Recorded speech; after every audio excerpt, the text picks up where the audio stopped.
하나님 나라를 중심으로 읽는 성경 하, 중, 성. 안녕하세요. 일산하늘 꿈입니다. 성경을 무조건 창세기부터 읽으면 많이 어렵습니다. 대부분의 학자들이 주장하는 바 하나님 나라를 주제로 성경 배경의 시간 순서대로 읽어내야 합니다. 우리는 목회자, 신학자가 아니기에 핵심 주제를 중심으로 간단히 살핀 후 읽겠고요. 대신 중요한 개념은 계속 반복하겠습니다. 또 모든 말씀을 읽는 것도 중요하지만 가이드를 잘 받아서 핵심 구절 위주로 읽는 것을 추천합니다. 말씀은 눈으로 읽어도 좋지만 직접 입으로 선포해야 합니다.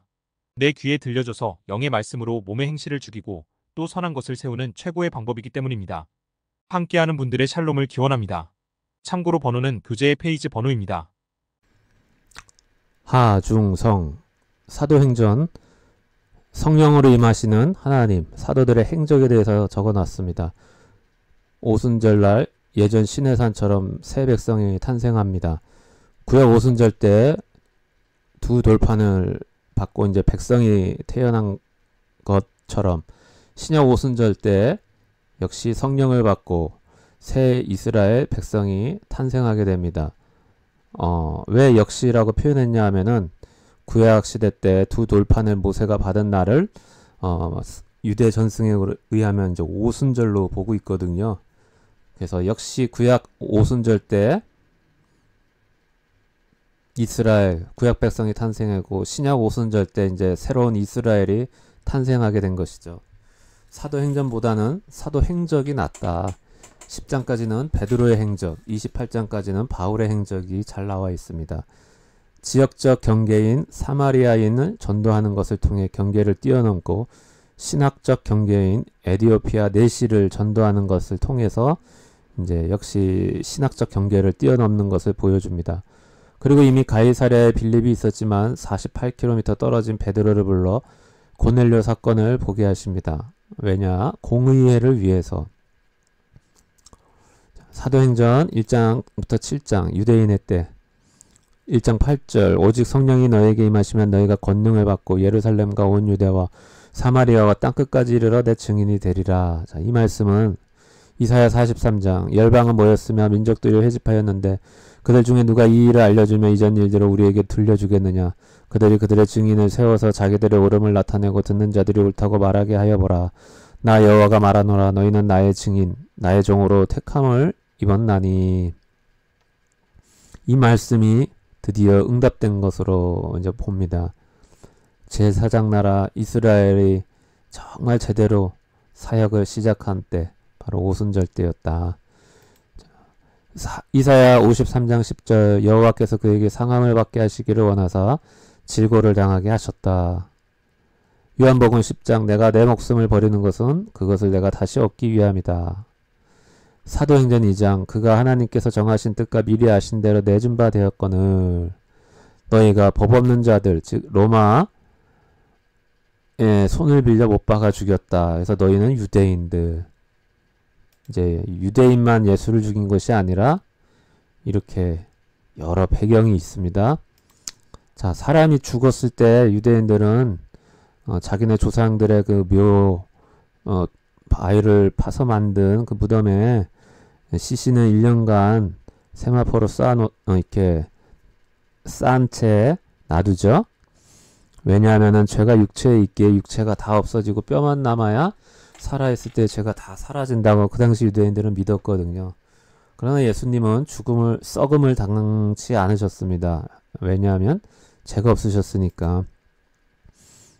자, 사도행전 2장 26절 그런즉 이스라엘 온 집은 확실히 알지니 너희가 십자가에 못 박은 이 예수를 하나님이 주와 그리스도가 되게 하셨다. 이 주라는 것 그 당시 로마 황제에게 돌리던 명칭이기도 하고요. 또 로마서 10장 19절 네가 만일 네 입으로 예수를 주로 시인하며 하나님께서 그를 죽은 자 가운데서 살리신 것을 네 마음에 믿으며 구원을 받는다.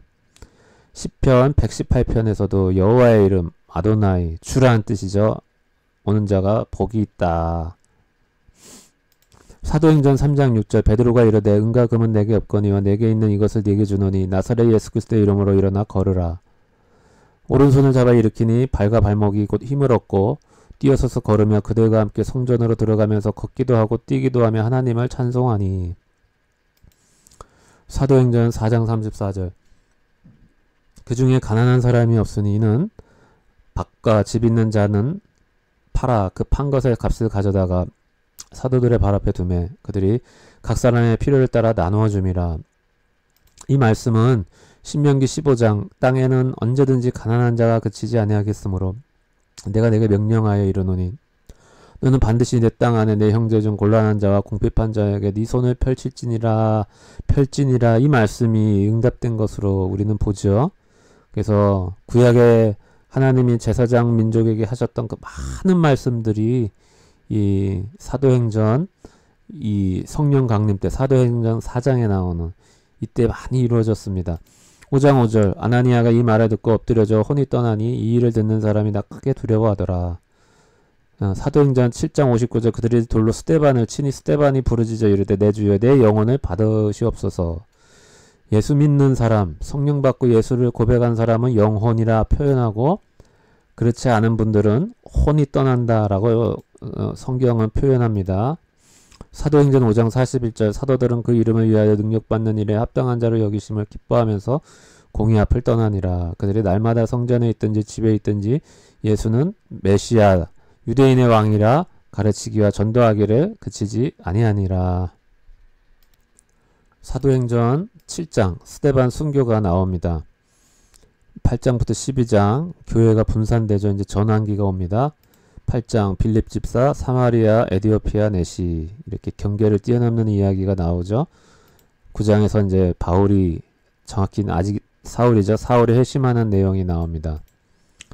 32년 AD 32년에 회심을 했다고 여겨지고요. 그래서 32년부터 34년 아라비아 이 아라비아는 지금 아라비아 반도의 그 아라비아가 아니라 사우디아라비아에 있는 그곳이 아니라 이제 나바테아 왕국이 있던 지금의 요르단 쪽에 있는 걸로 아는데 그쪽을 아라비아라고 부릅니다. 이 당시. 그래서 거기 있다가 이제 다베섹으로 갔다가 바고니로 이제 내려오죠. 3년 정도 아라비아에 있다가 다시 다메섹으로 간 겁니다. 그리고 이제 35년에 1차 예루살렘 방문을 합니다. 한 15일 정도 머물죠. 그리고 45년에 이제 안디옥 교회 이제 사역을 시작하고 46년 예루살렘 구제 하러 오지요. 회심 후 14년 만에 이제 2차 방문하죠. 그리고 1차 전도여행 가는데 47년부터 48년 한 1년 정도 그리고 예루살렘 회의 49년 2차는 전도여행은 50년부터 52년 한 3년 정도 그리고 3차 전도여행은 52년부터 57년 한 5년 정도 하고 67년 순교하셨다라고 우리는 보통 알고 있습니다. 20년 정도 선교 사역을 하셨다 보고 있고요. 사도행전 10장 베드로가 고넬료를 만나는 장면 11장 베드로가 예루살렘에 올라갔을 때 할례자들이 비난하였다. 이 할례자들은 누굴까요? 빌립보서 3장에 보면 계들을 삼가고 행악하는 자들을 삼가고 몸을 상해하는 일을 삼가라. 하나님의 성령으로 봉사하며 그리스도 예수를 자랑하고 육체를 신뢰하지 않는 우리가 할례파라. 그래서 바울이 그토록 대적하였던 사람 할례파 너희도 할례를 받아라. 유대인이 되어야만 구원받을 수 있다라고 했던 그 할례파가 이 할례자들인 것으로 보고 있고요. 이제 13장부터 38장까지는 이방인의 때에 대해서 나오고 있습니다.